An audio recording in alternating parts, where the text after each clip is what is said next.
You're listening to CreepGeeks Podcast. Today's podcast is brought to you by Audible. Get a free audiobook download and 30-day free trial at audibletrial.com/CheapGeek.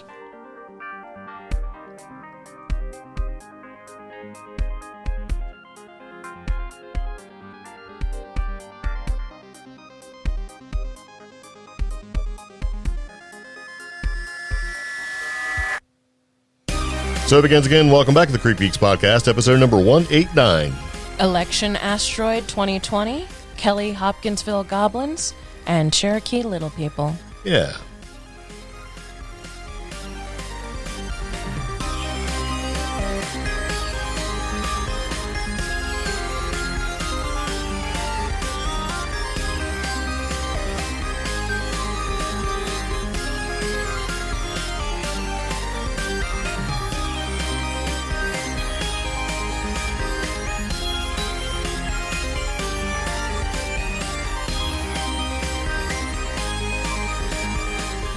So, hello and welcome to the CreepGeeks Podcast. I'm Greg. I'm Omi. And we're going to talk about some stuff today. Yeah.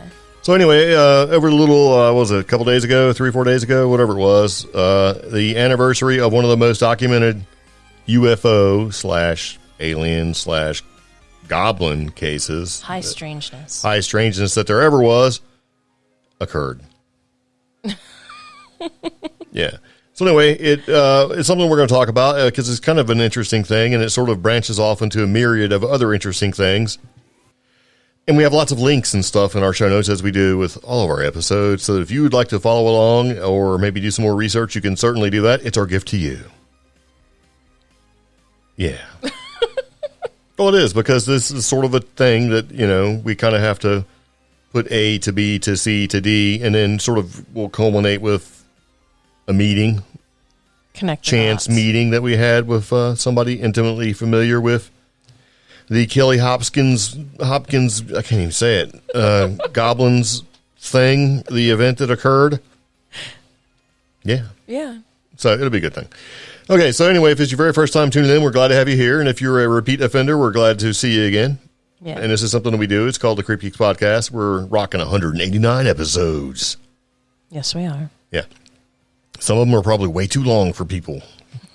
Because, like, you know, you could have said all that in 30 minutes. And it's like, oh, man, let me give you a refund. For this free show. Yeah. It kind of goes back to the thing, too. Because, you know, we have other outlets that we do. I have a YouTube channel. You know, it's called Cheap Geek.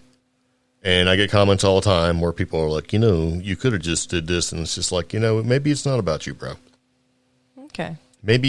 Maybe people want more information about subjects and topics and stuff like that. Maybe they don't want just the nuts and bolts, the bullet points. Maybe they want a little bit more. An actual discussion. And that's what we're doing. We're going to give you a little bit more. Okay. Yeah. Speaking of giving a little bit more, if you'd like to give us a chance to hear your story, we have a phone number for you. That phone number is going to be 575-208-4025. Yeah. And there's a couple different ways you can support the podcast. You can support the podcast by participating. That's always fun. And if you buy something off Amazon, you can use our link. If you use our link, it doesn't cost you anything additional at all, but it gives us just a little bit of a credit. And what that does for us is it allows us to put gas in our Albino Rhino, our DIY simple camper van of adventure and investigation, and keeps coffee flowing. Yep. And that link is going to be amazon.com/shop/cheapgeek. Yeah. It's a link you can click on if you go to our website, creepgeeks.com. And it's in the show notes for this episode. Yeah. You know, kind of is what it is. So anyway, moving along. Are you ready? Yeah. Okay, so there's some news because Omi's impatient. Here we go. Ready for the news? Over there looking at me like, hurry up. We have lots of stuff we have to do. We almost gave away a secret. What? If I said what it was, I'm not falling for your trap. Well, we just have some small For those news. of you who don't know, we've been married for 26 years. What? That's not true. Yes, it is. The secret is Greg is bad at math. Am I? Am I, though? No. All right. It's our anniversary. Yes, it is. How long have we been married? 2014. 16 years. 2014. It's a long time. And we were together, get together even longer from before that. Oh, what's the math on that? I don't know. What did I say? 17 years? No, it's like 18 years total. 22. Let me see, man. It's a long time. Okay. All right. So we have some small news today. And by small, I mean just more 2020 news. Yes. Which is all disappointing. Okay, so 2020 has been a dumpster fire, right? Mm-hmm. And Omi made dumpster fire stickers. Yeah. You can find those on Facebook. I will be honest, came out a lot cooler than I anticipated. Because she's like, what do you think about this? I'm like, that's garbage. Yeah. Because, dumpster, trash dumpster. Dumpster So, is on fire. I do have a limited set of these 2020 dumpster fire stickers. If you're interested, go find them on Facebook, or I'll provide a link in the show notes to this podcast. Yeah, they're pretty cool episode. looking. But as 2020 is this giant dumpster fire with just political and civil unrest, like catastrophic events, the pandemic, a broken neck, everything has just been a big giant dumpster fire. Murder hornets. Yeah. And, we've got more dumpster fire fantasticness on its way with an asteroid. An asteroid. Were you asking me that? Well, I was going to trail off, but we have an asteroid heading our way on none other than Election Day. Dun, dun, dun. Granted, CNN and NASA report that there is a 0.41% chance that the asteroid will actually hit Earth. And the asteroid allegedly is only barely 7 feet. I think it's like 6.5 something feet long. So I don't even know if they're right anymore because everybody's been wrong about everything in 2020. So we'll probably have an asteroid. He's probably going to vote for the Green Party. Would you stop? It's our third politics. party. It's not. It's going to happen around Election Day. They kind of put it in there. Yeah. Like it was this big thing. You're like, oh, man, here we go. And then you look at it and it's like, what? Yeah. 0.0 or was it 0.41%? Yeah. You're like, come on, man. I got a better chance of getting a stimulus check. The way things are going these days. So Yeah. Now, along the lines of things from space coming to get us, we do have an update about Umamu, that weirdly shaped interstellar object that's been floating around space. Yeah. Apparently, recent studies have determined it's not made of hydrogen ice. See, because for a while they were like, it's a probe. Yeah. It's an alien probe coming through our galaxy. And then they're like, oh, wait a minute. It might be natural. Yeah. Right? And they were saying that, asteroids and things like that have a tendency to put off hydrogen. Right? The gas creates like the tail and it would create propulsion. And then they're like, well, it's not really doing that, so it must be solar powered. And so what we have realized is they don't really know what it is. They're keeping an eye on it. And it turns out that this thing may go back to being alien in origin. And if you look, go do some research besides the link we provided in the show notes, you'll see people already theorizing that it must be some sort of craft or structure. So yeah, because it couldn't certainly be a shard off of something that just happened to pick up some speed. Yeah, So, I guess early last year, Yale thought it was made of hydrogen ice. So naturally, Harvard and the Korean Astronomy and Space Science Institute, or CASI, they had to get together and say, no, Yale is wrong. It's not hydrogen ice. And that's basically what this article says. Yeah. So we're still not knowing what Oumuamua is. Yep. Well, there you go. Yeah. And we appreciate you tuning into the podcast. Okay, so let's talk a little bit about the Kelly-Hopkinsville. Why can't I say Hopkinsville? I say Hopkinsville. Hopkins. Yeah, it sounded like somebody from Death. Was that? Remember that show we used to watch a long time ago? Back when we were younger. About heavy metal, Death Clock. Yeah. Is it Death Clock? The Icelandic guitarist or Norwegian guitarist. Yeah. He always said stuff wrong. Yeah. Yeah. That guy. Okay. So anyway, there was an encounter that happened, and the thing about this encounter was, and what set it apart from basically a lot of other things, is how well it was documented. Yeah. And the amount of witnesses. Yeah. Yeah. So the reason why we brought this up is that it's been the anniversary of this occurrence occurred, and it got us to thinking, wow, this is the same time that last year we were at CryptidCon. Yeah. And we actually talked to one of the experiencers who was there while this happened. Well, let's just do it like this. She was part of the family that experienced it, because there was a family experience, because this happened August 21st, 1955. Yeah, 65 years ago. Yeah, in Christian County, Kentucky, and they call it a UFO enigma because it met the criteria for a UFO encounter. I don't necessarily know. Or agree. Yeah, but at the time, UFO, right? Because Roswell occurred not that long before that. You know, the UFO thing was really sort of picking up steam. Sci-fi movies were out. But anyway, this occurrence occurred, and they're going to call it a UFO enigma. It's in the little town of Kelly, right? Yeah. Which is part of, I guess, Christian County? Town of Kelly. Anyway, so it happened in Kelly. We're just going to say Kelly, Kentucky. It happened in Kelly, Kentucky. And that's why you see a lot of times this referred to as the Kelly-Hopkinsville encounter. Or just Hopkinsville Goblins. Yeah. Yeah. So pretty much we're talking about rural Kentucky in the 50s, and not a lot's going on. And the family that experienced kind of what was happening here was the Sutton family. Yeah. Right. It's a Sutton farmhouse located near Kelly. So yeah, so they just it was and that's not uncommon for really small towns to sort of hey, you don't know where I live. Yeah. Like where we are, we're in an undisclosed location in western North Carolina, and most people don't know where we're at, so we have to use the next largest town. Yeah. Which is Asheville. Even though that's kind of far away, It's still, everybody knows where Asheville is. Like, oh, yeah. So. Now, this incident or event included 5 adults and 7 children. Yeah. So, I guess they were all in the household when this went down. Yeah.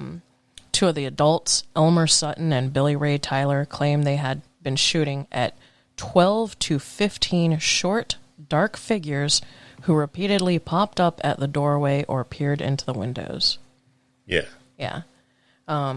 They were holding off these spaceship attackers for nearly 4 hours. Yeah, because pretty much the dog started barking, right? Your typical sort of experience, dogs making a ruckus. Yeah. And evidently, the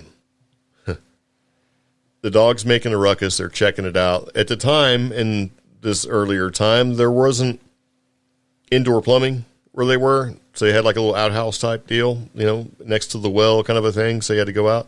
And out there is where they started seeing some of the little, we're just going to call them little people, like little goblins, right? Yeah. And so they started shooting at these guys, which is what you do, right? So the family dogs began to raise a ruckus, and and I like how this article that we're reading goes, or that I'm reading, says, as was the custom in those parts, Lucky and Billy grabbed their guns, headed outside, planning to shoot first, ask questions later. Okay. Which, hey, that's what I would probably do too. But it's at only a short distance from the front door. Both men were stopped dead in their tracks by the sight of 3 to 4 foot tall creatures. So there's like a couple of them that have a couple different drawings and stuff. And that's one of the things that I like about this particular case with the sort of the testimonies that they had. Yeah. They all drew the same kind of thing. I mean, enough to where if you've seen it, you would recognize it. So it wasn't so vastly different from one thing to the next thing. To the next thing, or if you said, hey, you draw what you've seen, and then I said, okay, you draw what you've seen, and then, I'll draw what I've seen, and we all come up with some completely different looking sort of creature, right? Yeah. It's all kind of the same thing, which reminds me of what happened with the Flatwoods Monster. All these kids that were involved, because if you listen to one story, there was 2 kids, and you listen to the other story, there's like 15 kids. They all drew the same thing. They were all consistent. Right. Yeah. And so when you have that level of consistency amongst multiple witnesses, you're looking at something that they probably have all seen the same thing, because it would be really hard for me to actually describe what this thing looks like. Yeah. So chances are, if you're interested in this at all, you might want to Google it so you can actually see the relevant drawings of said creature. Goblins. Yeah, which, we're going to call goblins, the little green men. And there is the idea that the little green men terminology was coined because of this event. That's what you were telling me earlier, right? Yeah.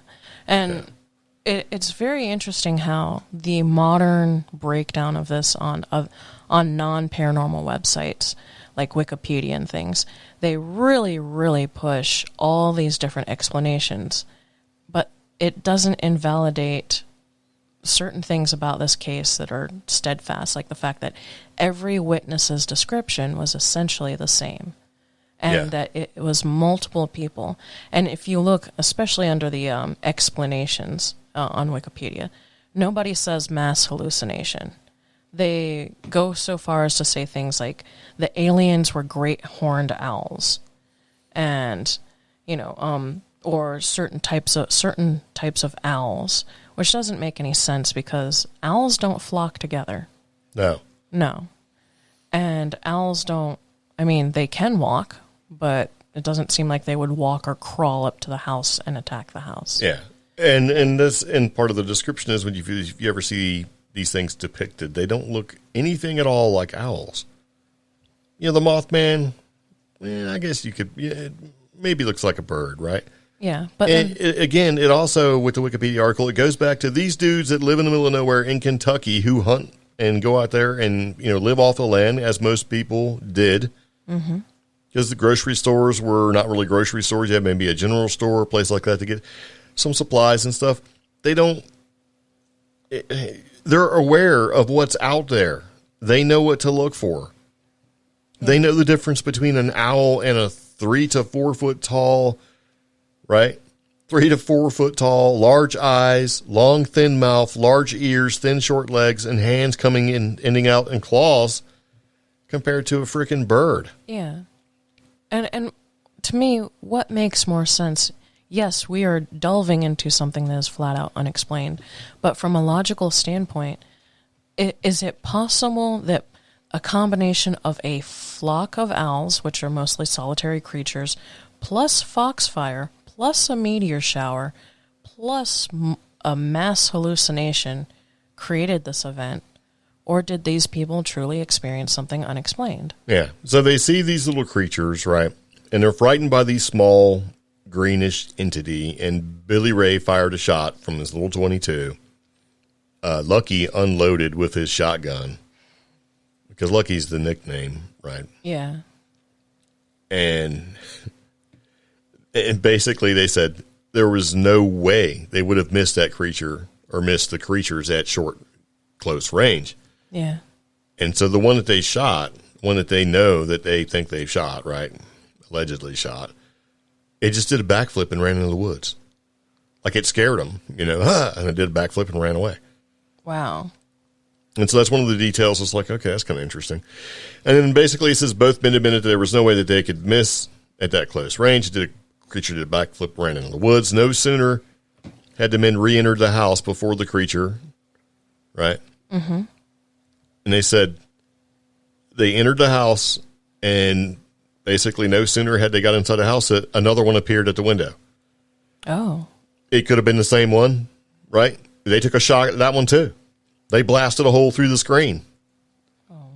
And so once that happened, they ran back outside again to see if the creature was dead. They found no trace of it. And it says, standing at the front of the house, the men were terrified by a clawed hand reaching down from the roof in an attempt to touch them. So this thing's on the roof, and it's reaching for them, right? This clawed hand. So they shot again. And it said the being simply floated to the ground and scurried into the cover of the woods. So the two men sought protection of the house again, only to find themselves under siege from these little men. For a time, the entity seemed to tease the family, appearing from one window to the other, and they were taking pot shots through the windows, the walls, and basically their weapons were totally ineffective against these invading creatures. So after several hours of fear, the Sutton family decided to make a break from the house to get help from the police station at Hopkinsville. Yeah. So the family members piled into two vehicles and rolled out to the police station in Hopkinsville, and they reported a strange tale to Sheriff Russell Greenwell. And basically, they persuaded the police, hey, we're not joking, and the authorities agreed to go ahead and visit. And so when they arrived at the farmhouse, the police found no trace of creatures, but did find numerous bullet and rifle holes in the windows and walls. Yeah. So these guys are freaking out. They're shooting their own house up, right? And Greenwell was in charge of 20 officers at the scene and reported that the Suttons seemed to be sober and were genuinely frightened by something.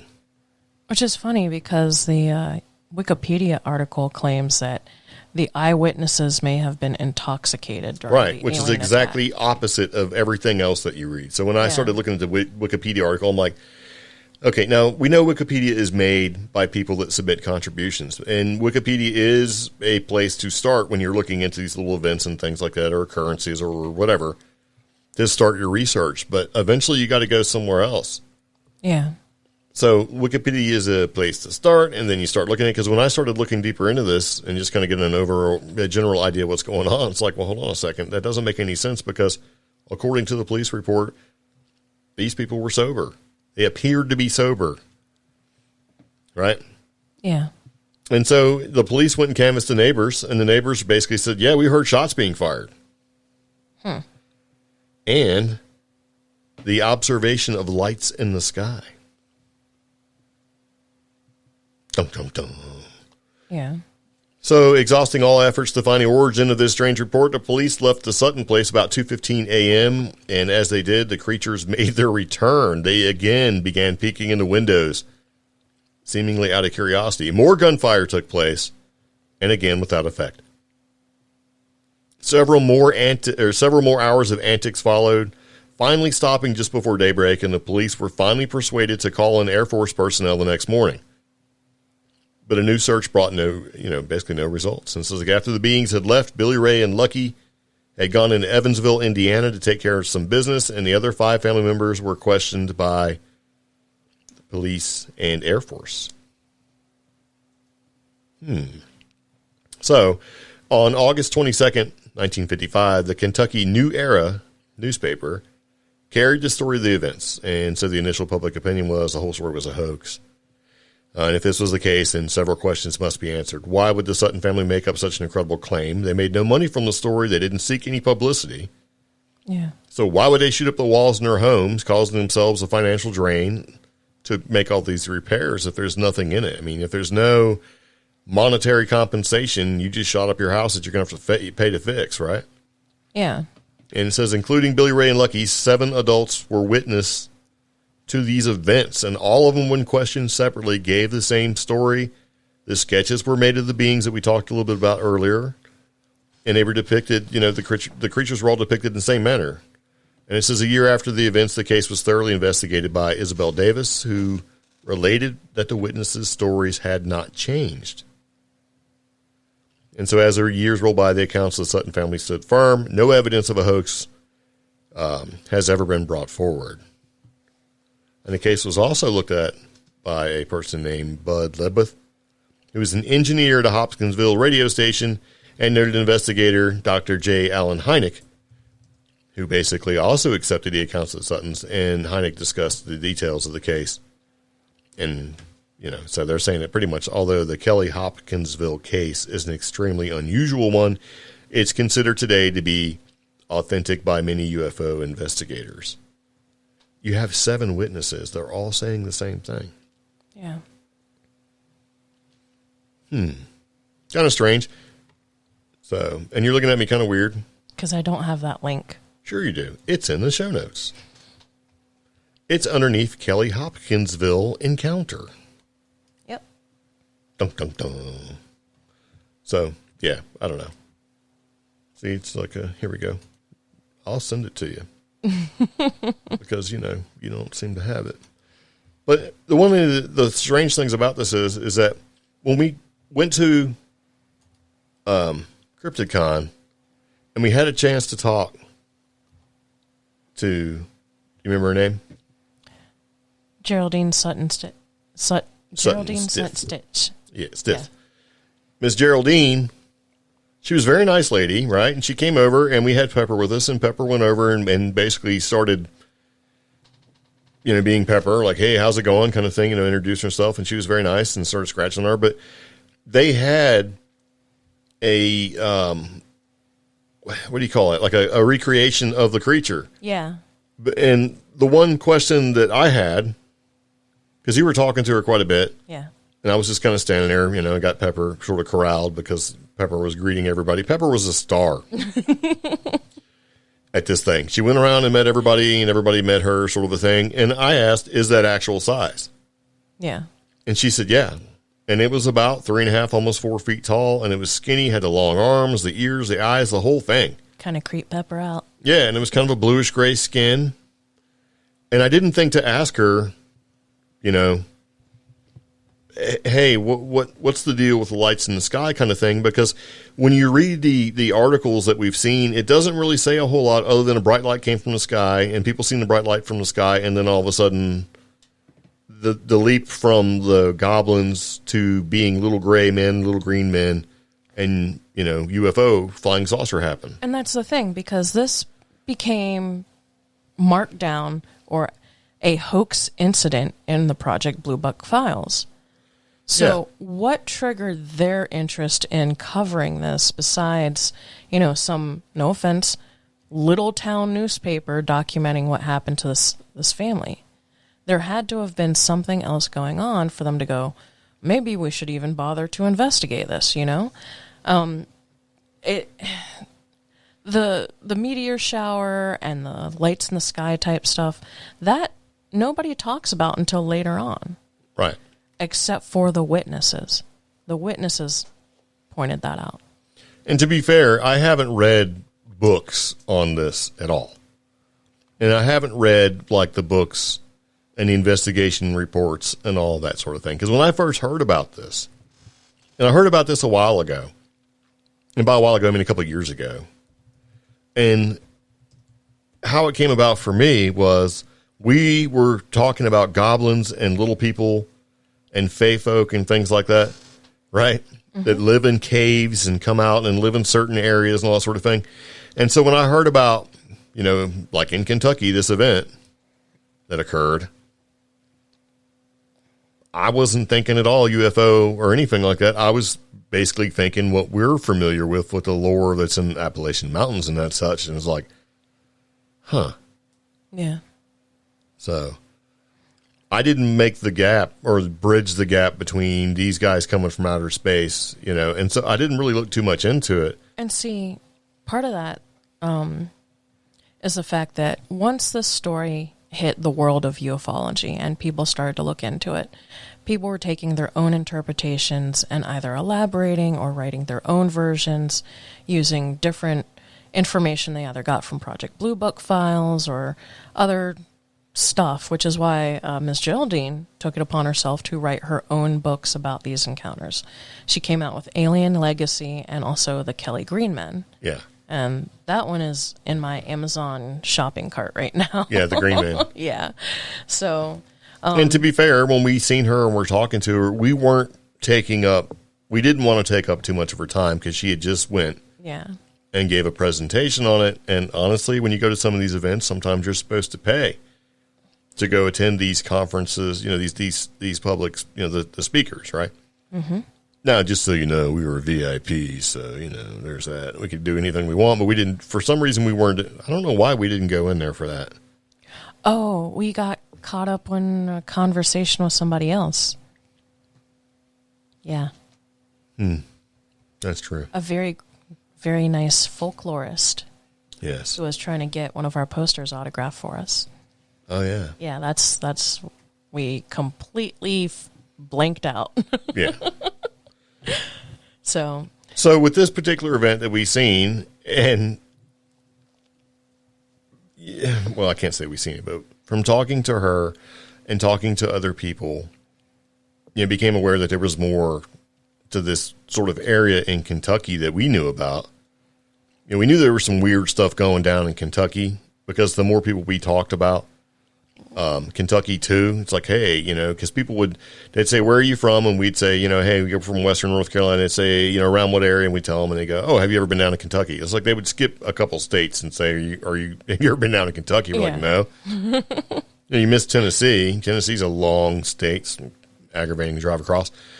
And they're like, oh, well, you need to look into Kentucky because Kentucky has the Mammoth Cave system, and there's all these little reports of goblins and things like that. And the Mammoth Cave system apparently connecting all the way to out here. Yeah.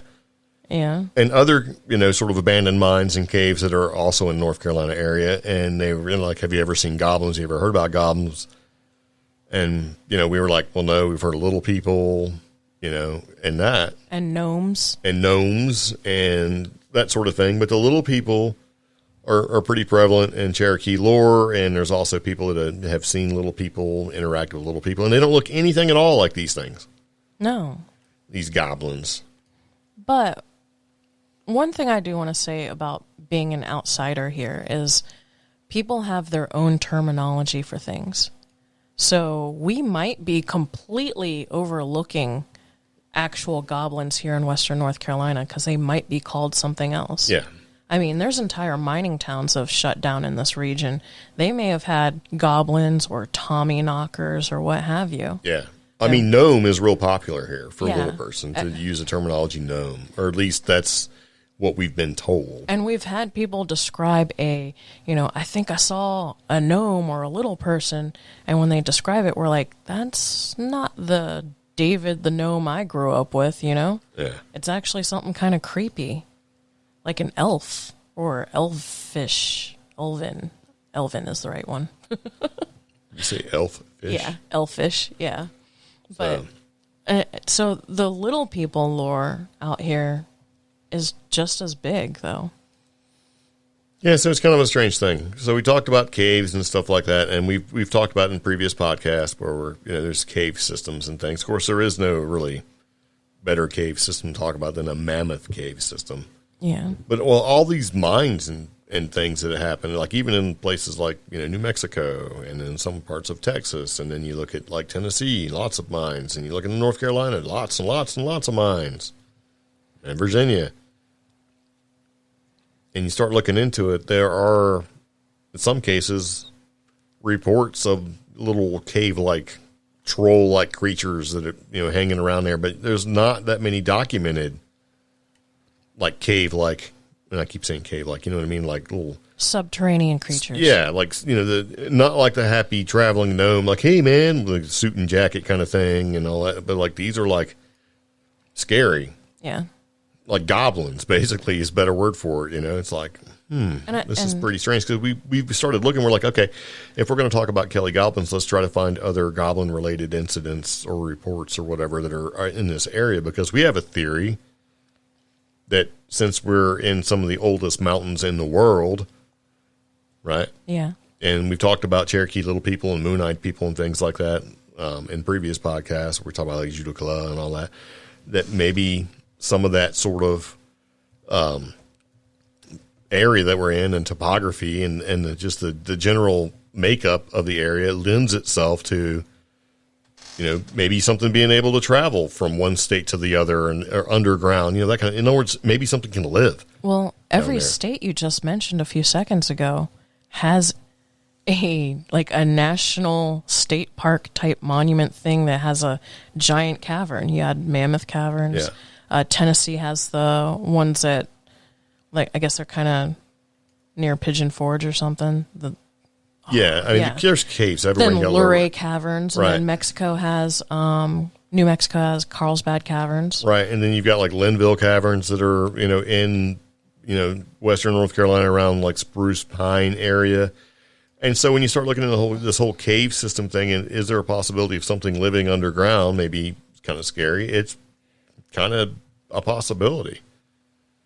And, people are like, well, what would you eat underground? And it's like, well, if I was a goblin, I would come outside of the cave and go eat some good stuff and then go back into the cave. You don't have to eat what's down there. You can always leave. You know what I mean? So it's not like you're stuck. But it's just kind of a weird thing. And we sort of started looking into that a little bit when we were doing our thing. And doing our thing is like, let's look into some weird, creepy stuff. And we talked about paranormal and weird news as we do. And then it wasn't that much long after. I can't remember if it was after or before where we ran across a docuseries. Remember the docuseries? The one I'm about to talk about? And we have a link to it. Yeah. Hellier. Yeah. And if you haven't seen Hellier season 1 or season 2, I'm not going to give any spoilers. I'm going to tell you that right now, but you should probably watch it. Yeah. Because for them, I believe it started with an email from like 2012, and it sort of turned into a thing. And they were basically brought down there, and they wound up in Hellier, Kentucky. And one of the things that they were looking at was the possibility of these goblins. And they were basically described as very similar to being as the Little Green Men, the Kelly-Hopkinsville Goblin incident, where they all drew the same picture. They were the same sort of imagery. Yeah. The same description was there. And I think at the time, the Newkirks were, when they started kind of digging into it, they were like, oh, this is cool, man. It's goblins. It's just like the Kelly-Hopkinsville Goblins thing. We're going to go check it out. Yeah. And it turned into something worth watching.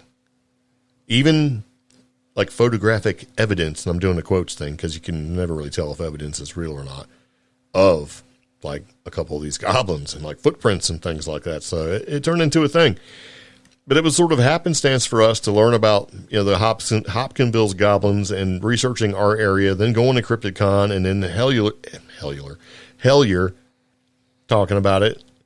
And Kentucky is just being this weird place that has all this just general high strangeness going on. Now, is it because that high strangeness has a light being shined on it right now or currently? I mean, because the way I've started to notice things is some of these little sleepy rural towns have this incredible amount of weirdness about them, but you have to scratch the surface to find it. Is it like that huge vein of quartz that's there, or the entire area is like this big giant quartz crystal kind of thing? Yeah. Or is it just how it is?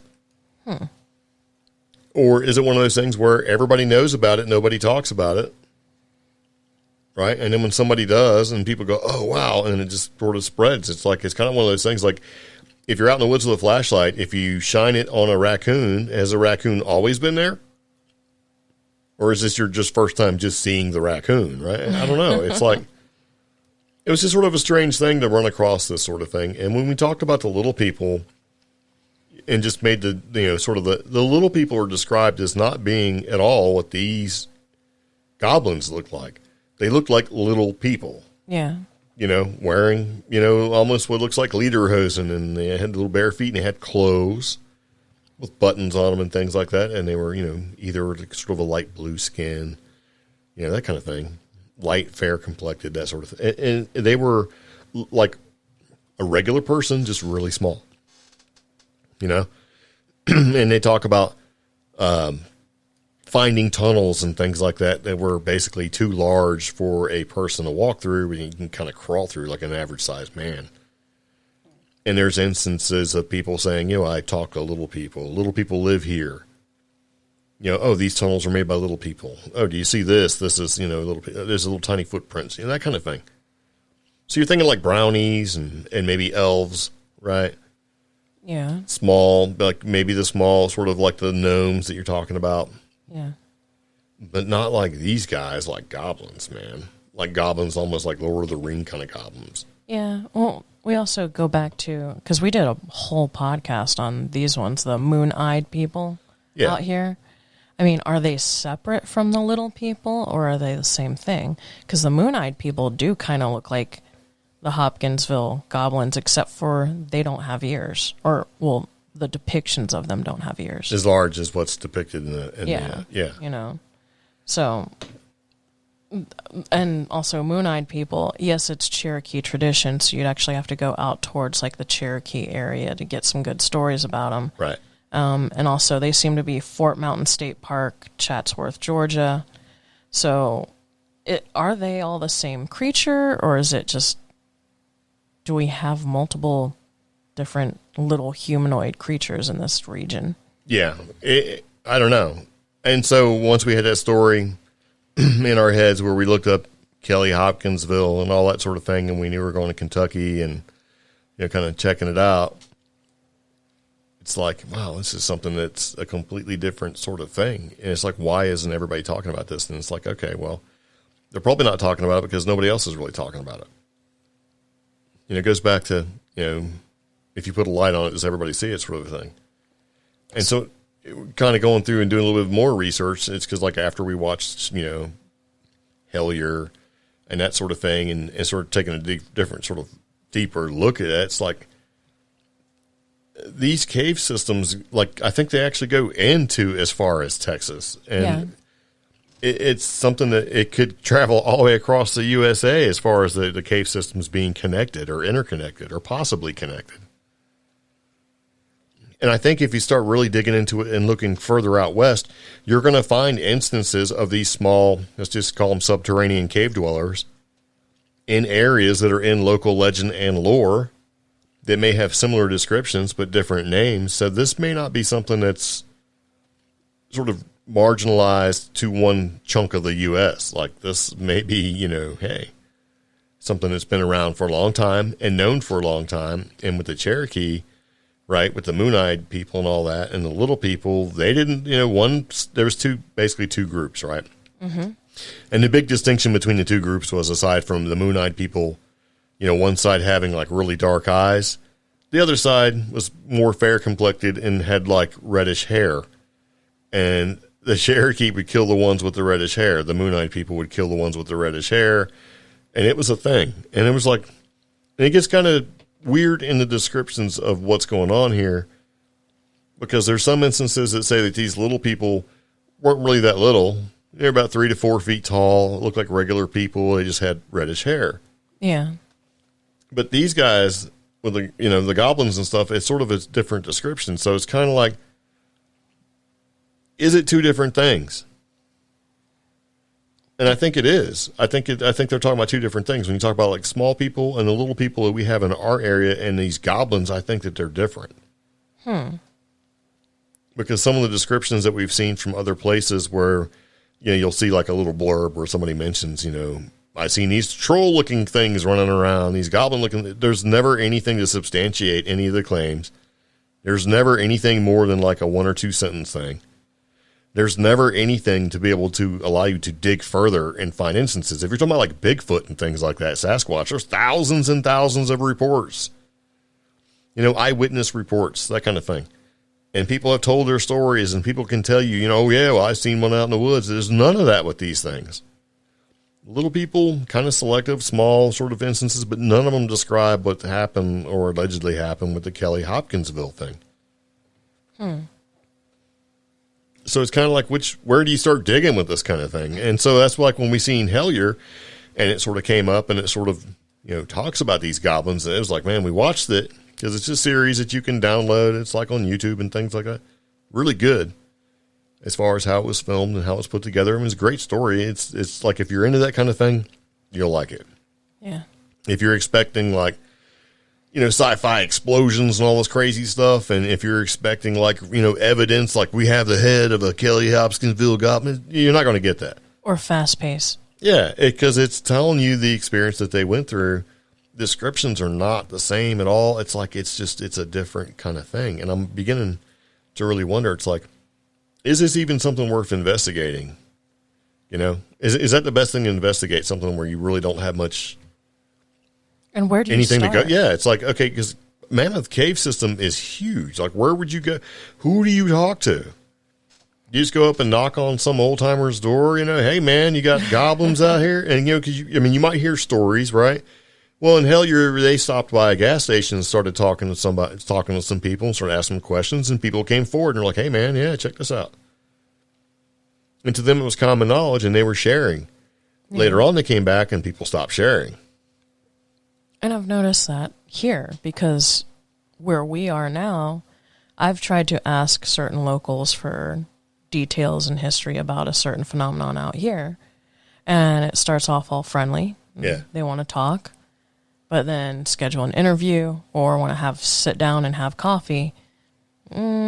Somebody bails on somebody. Yeah, it turns into a thing where it's like at the end you don't have anything to go off of, so it's kind of like, okay, well, it looks like are we spinning a yarn here? Yeah.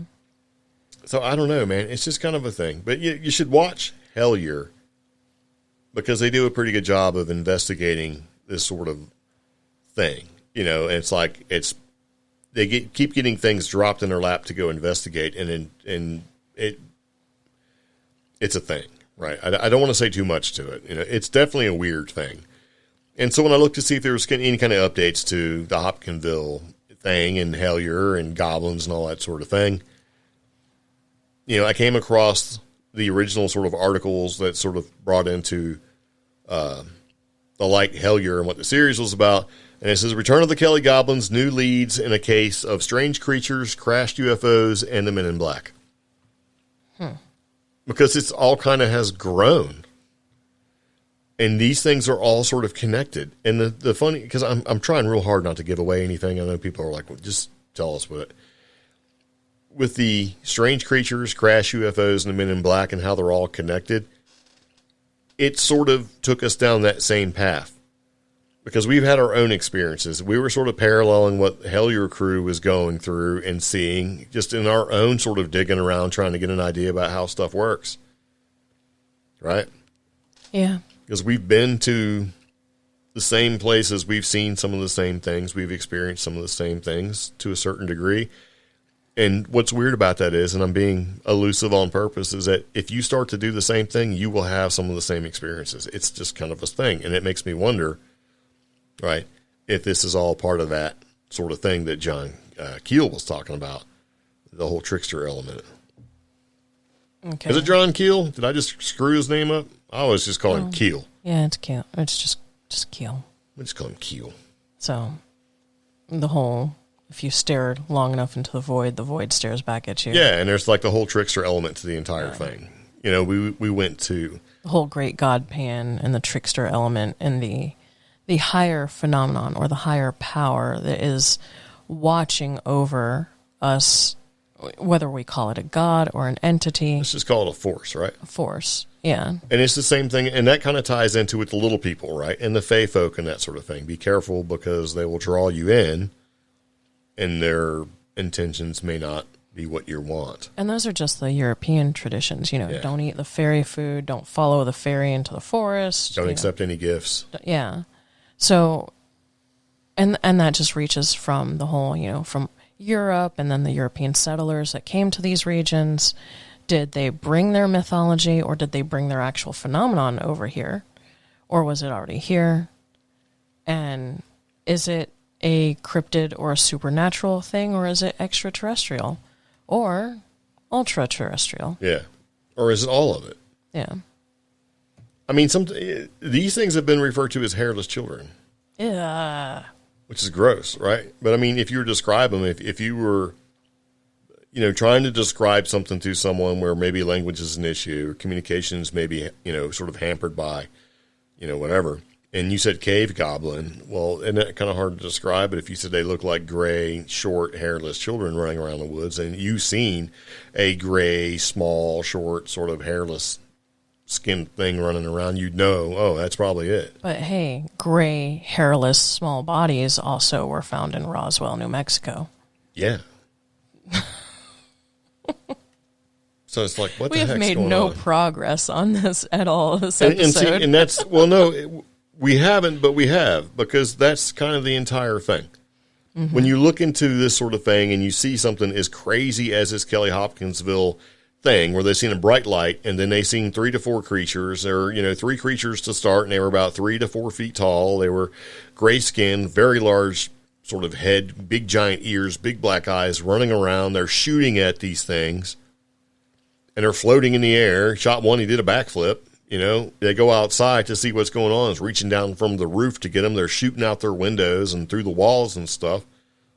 Then the entire family was questioned after they went and got the police. And it kept continuing. That's some crazy story, right? And you're like, these people got to be drunk. But what if the whole thing is that they're not? And this is just something that's like, when you run into a situation like this, where how do you communicate effectively and tell somebody you've seen what you've seen and you expect them to believe you? And then you start looking at it. And so what happens, what do you do when you hear somebody tells you a crazy story? You try to find some sort of common ground where you can compare it to as well so that you can sort of get an idea, maybe see where they're coming from with the whole thing, right? Mm-hmm. And it's like, okay, aliens, sure, UFOs, flying saucers, little people, fae folk, what's, I don't know, man. It's just a weird thing. See, and this is the problem I have with some of this stuff is like, it's hard to wrap your head around the entire thing because one thing turns into another. Yeah, like it's related to this. And you wind up like that crazy meme from Always Sunny.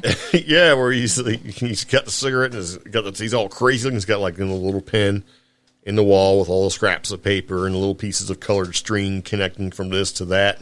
I mean, because like right now on my screen, I have something from Skyships Over Cashiers, alien artifact found on Balsam Mountain Ridge, and it relates to a Little People sighting.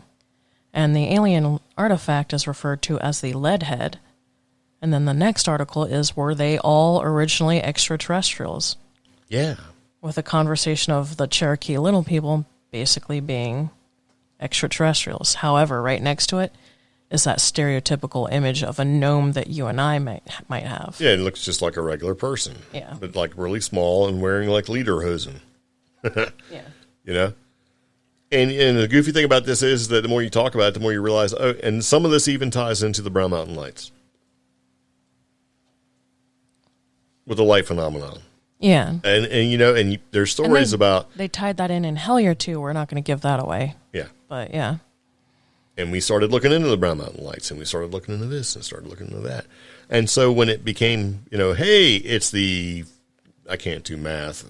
What was it, the 60th anniversary? 65th anniversary. 65th anniversary of this event that occurred.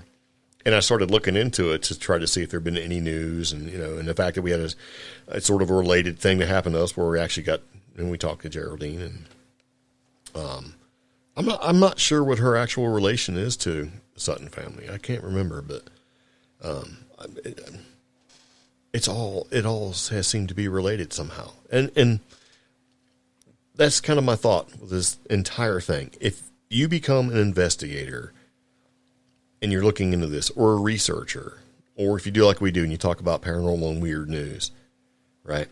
Mm-hmm. And you start to look at these things and you talk about them, they all sort of become related. And it's like, will you ever be able to definitively prove anything out of everything that we've talked about? No. I don't think so either. So it makes me wonder, right?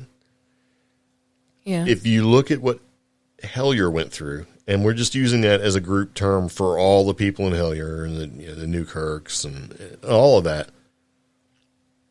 It's like you just, one thing leads to another, leads to another, leads to another. Is it ever going to end? Are you ever going to get any kind of resolution to whatever you're looking at? Probably not. And that's probably why we have researchers that have been in the field for 50 years and don't really have any real tangible, congratulations, you've proved ghosts exist kind of a thing. Or you've proved that Bigfoot exists, or you've proved that UFOs exist. It's like you may never be able to do it definitively. No. Well, okay, so a good example of never being able to prove something definitively. We went to a very less popular event where you got to listen to a woman speak about giants, ancient giants. Right. And she has very good, compelling evidence to the point where she could possibly eventually prove existence. Right. It's very hard to follow. Well, it's hard for the average person to digest, and she has her own hurdles in the way. Yes. But the thing about that is that's a rabbit hole of a different type. But it encompasses that whole phenomenon, like the phenomenon of something unexplained that is difficult to prove, and there's that trickster element. Something is getting in the way of her proving that. Yeah. And if you look into giants and giants in the United States and giants across the world, and you start looking into, it seems like one of the things that becomes a sort of popular thing in more modern time. Geraldine's the daughter of one of the main eyewitnesses. Yeah. I thought so. But if you look into like with the giant phenomenon, it's like, bones were found and then bones were sent off to be studied, never to be seen again. Or people showed up and looked important and said, we're here to do whatever, and then the bones disappear. Yeah. I'm not going to say it's the Smithsonian, right? So I don't know. It's just kind of a thing. I think that giants will be proven eventually. Somebody's going to run across, find some larger bones. Maybe they'll be in an area digging, that they're not supposed to be in, and it's going to show up on the internets or whatever, and it's going to be out there. I think that giants will probably be proven before Sasquatch. If people are still looking into it. But the problem with looking into giants is that people start looking back at you. Yeah. Because people have had some pretty scary experiences. But the same could be said about UFOs in like the early days. I mean, you started looking too deep into those, Men in Black, yeah, what happened.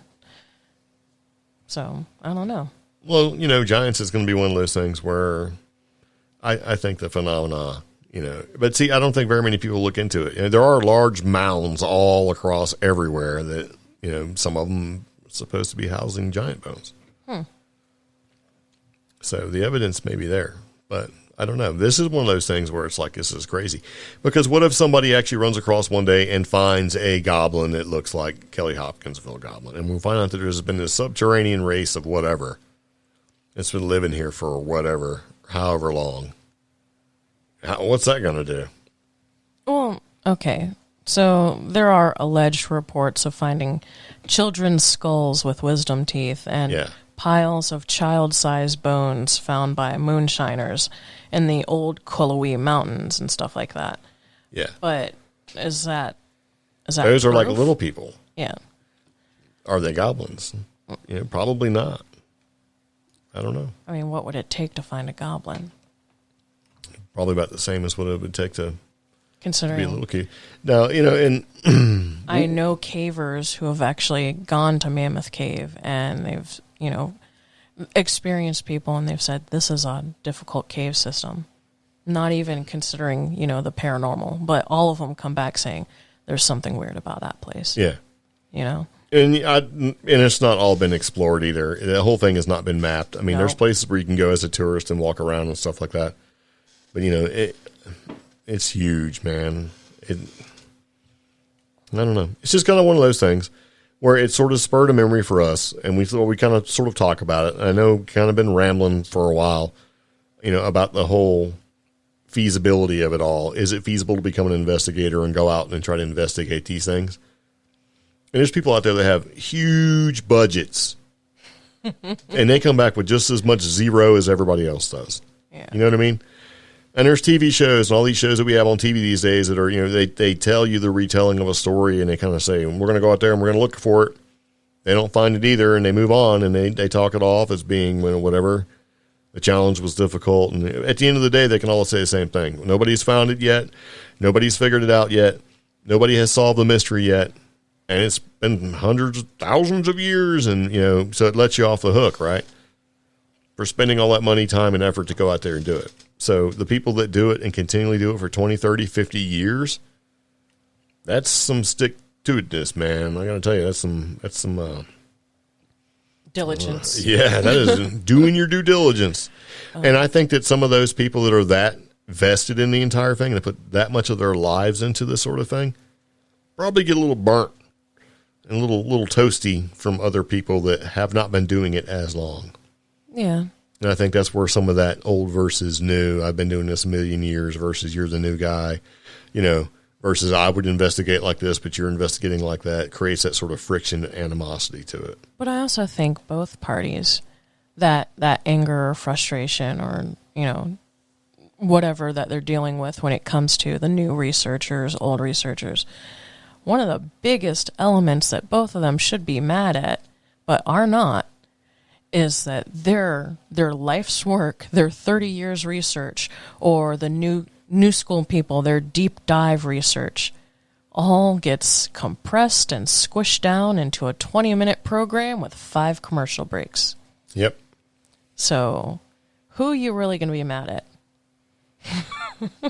Depends how you look at it, because you kind of look at it like this. Let's just say you're a podcast and you talk about this kind of stuff. Yeah.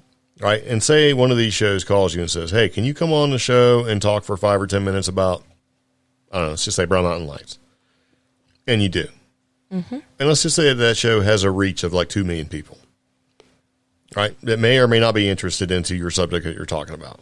If anything, they might be, sort of interested, but not interested enough to do the kind of or level or caliber of research that you do when you talk about these sort of things. Yeah. Let's just say like a brochure level. The brochure is to get you interested. If you want more information, you need a call, right? That's what they all do. So would you trade that for the 2 million people, 1 million more eyes on the subject to maybe help out or to draw interest to it so that in turn it makes your life easier?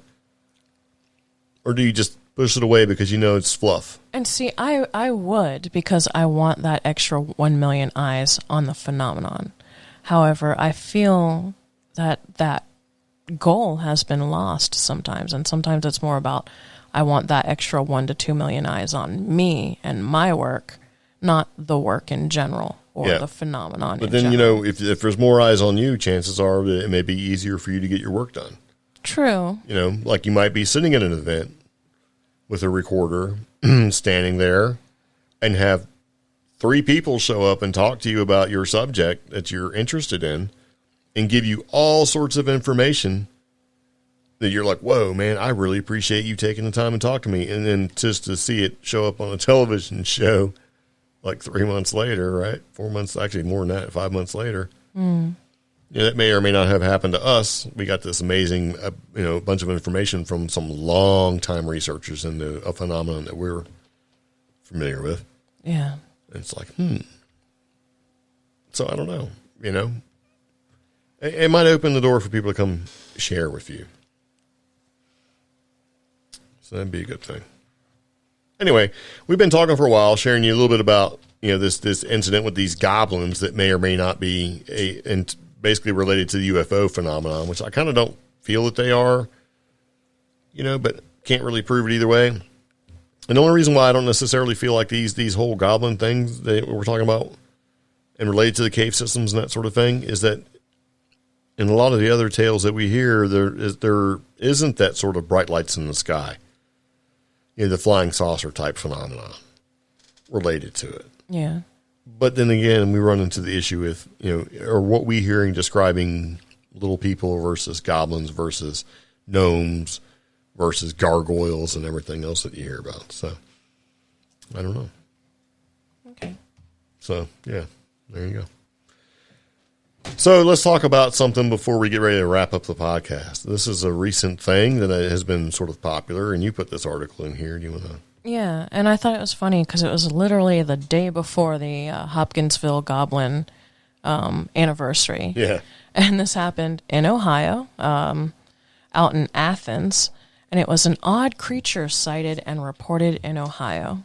So police responded in Ohio to a rather curious call from a person claiming to have spotted a small bipedal creature lurking in the state park.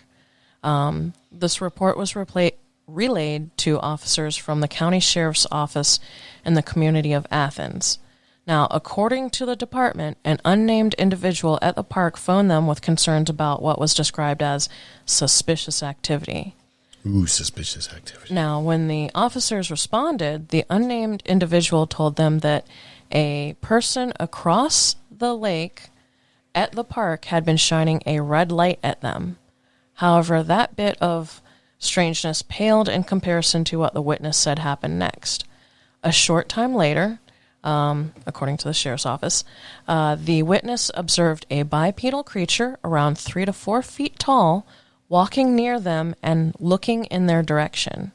They were uncertain as to what it was, but did not believe it to be a person. Now, patrol of the area turned up no sign of any person or mysterious creature. While one might be tempted to ponder if perhaps the bipedal creature could have been Bigfoot, the diminutive size of the animal seems to preclude that possibility unless it was a baby Sasquatch. Now, meanwhile, the Facebook page for the sheriff's office has offered other tongue-in-cheek suggestions such as aliens or a mini Mothman. But until the witness comes back with more information and details as to what they saw, the case is just a mystery. Dun, dun, dun. Yeah. So it's like, all right, so what did you see other than maybe a very short figure too far to make out its form? Sure, you had somebody maybe shining a red laser light at you. What else happened? Yeah. But some people have gone so far as to say, oh, was it a goblin? Was it a juvenile Sasquatch? And like they were saying in the article, an alien? Well, there weren't any other accounts of like lights in the sky. So Yeah. we're waiting for more information about this. Or is this just another one-off? Yeah. The red light thing's kind of weird. Yeah. So maybe it's a small hunter. Very small hunter. Yeah. It's Elmer Fudd. Well, I mean, I don't know. It's kind of a weird thing because it could be somebody out there doing something silly. Yeah. But it's just kind of a strange thing because if you hear an event like that and people are like, yeah, it was, like a bipedal, small 3 to 4 foot tall creature walking around there, looking in your direction, shining a red light at me and stuff. And then, if that's the end of it and it's just a one-off thing, that's kind of crazy. Versus, a 7-person description calling the cops and the Air Force and shooting holes in my house kind of a thing. You know what I mean? Yeah. So it's kind of like, this is sort of a strange thing. And I think it's good that we have all these news outlets out there that are willing to just put these little crazy one-off stories out in the local news because that's how you hear about stuff. Whereas, let's go back 30 years, you'd probably never hear anything like that. No. Yeah. And so that's when it becomes, sort of important to actually go to these places and talk to people if they'll talk to you. Yeah. So, I don't know. Thought it was kind of strange. Thought we'd put it in there. But I think we're going to go ahead and take a second and go ahead and wrap up the podcast. We've been talking for quite a while about this sort of thing. Everything we talk about is in the show notes. Links. That sort of thing. So you can certainly click and research all you want. If you have any questions, comments, concerns, let us know. But, that's pretty much about it. That'll be contact@creepgeeks.com. Now, if you have any leads on Cherokee little people, gnomes, or possible goblins, maybe even some vernacular terms that you've heard out here in the Appalachia, email us. Or where you are. Yeah, or where you're at. Hit us up on Facebook or use that email address. On Facebook, we are CreepGeeks Podcast. That's the official page. Join our group to enter into some very lively discussions and some lighthearted memes and stuff like that. That's going to be CreepGeeks Facebook group. Also, we have a pretty active Instagram, so be sure to check us out on there. It's easy. It's CreepGeeks Pod. Now, we do want to thank our Patreon supporters for this episode. If you want to support us on Patreon, you can do so by going to patreon.com/CreepGeeks. Yeah. Yep. So there you go. Anyway, just kind of talking about some stuff, some just general musings. What do you think about the idea of no matter how much you research this sort of thing, it'll always lead you somewhere else and there'll never be any answers? What do you think? Eventually there's answers. Yeah, maybe. Or not. I just know it's all interesting, I think. Anyway. Okay. So, okay, we're going to go. So anyway, see you later. Take it easy. Bye-bye. Bye.